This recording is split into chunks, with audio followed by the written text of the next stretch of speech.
Hey guys, in this video I want to show you how to join curves in Affinity Designer. If you find this video helpful, please consider to like this video and subscribe to my channel.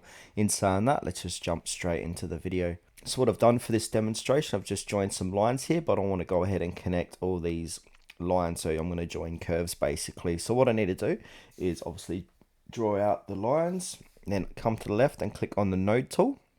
And now hold down your shift key and click onto each one of these curves like so. As you can see, these are being selected, and you can see onto the right I've got 4 layers, so these are the 4 lines. Now at the top of the page here we've got some options here. So basically we want to go ahead and click on the one that says join curves. So that's going to join the curves. Now it hasn't joined this one because the spacing is out, but what we can do is click and hold that and drag that across like so.